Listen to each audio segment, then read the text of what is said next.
Hey, have you heard about the debate over the ACFT? Yeah, I read about it. The new fitness test that replaced the old APs.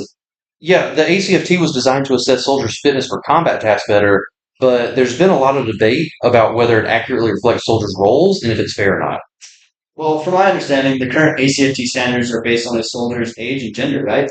Yeah, it is, and the goal is to help accommodate different physical capabilities between people of different ages and genders, but with global conflict constantly changing, I think the standards should be looked at again. Why?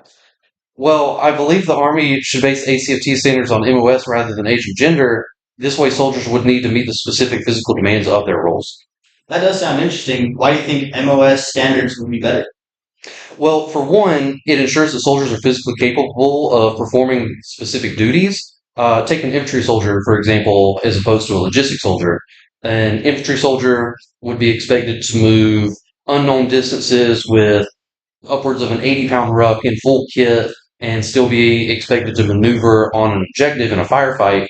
And for me personally, as a medic, I could work in a hospital or on the line, and I could get pulled from the hospital and go to the line at any time and still be expected to meet the physical demands. I get what you're saying, but what evidence do you have to back this up?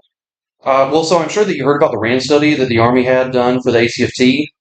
The study showed a pretty significant amount of discrepancies in the ACFT scores across those demographics. It shows that not all soldiers are held to the same standard that match their job requirements. So you're saying that an MOS-based ACFT would make sure soldiers are better prepared for their specific analysis? Yeah, and it could also reduce non-battle related injuries. We call them DNVIs. If soldiers train according to the demands of their MOS, they would be less likely to get injured on the job and be more proficient overall. Sure, but what about the argument that MOS-based standards might unfairly impact female and other soldiers? Yeah, so a lot of people do argue that the if the standards change, they worry about failure rates among women and older soldiers being high. But we do have to remember that the Army's mission is to fight in wars.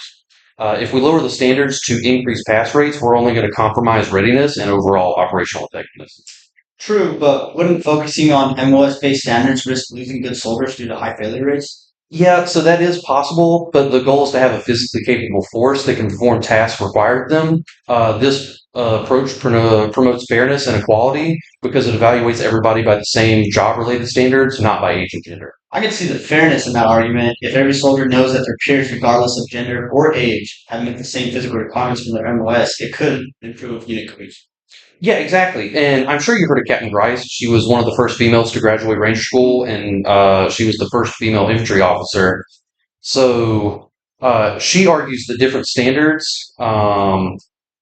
for males and females can undermine the cohesion and unit readiness, and a single standard based on MOS would eliminate any perception of double standards. That's a strong point, but it's a big shift. How do you think the Army should go about implementing this change?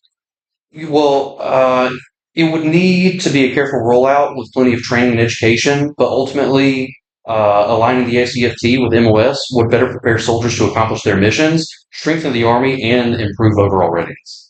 Interesting. I think you've convinced me. It sounds like a MOS-based standard could lead to a more effective and fair Army. Yeah, I believe so. It's all about making sure that every soldier is ready and capable of meeting the demands of their specific roles. That's how we ensure success on the battlefield. Agreed. Thanks for breaking it down. I definitely think more about this. Yeah, man, anytime. And it's an important discussion for the future of our military.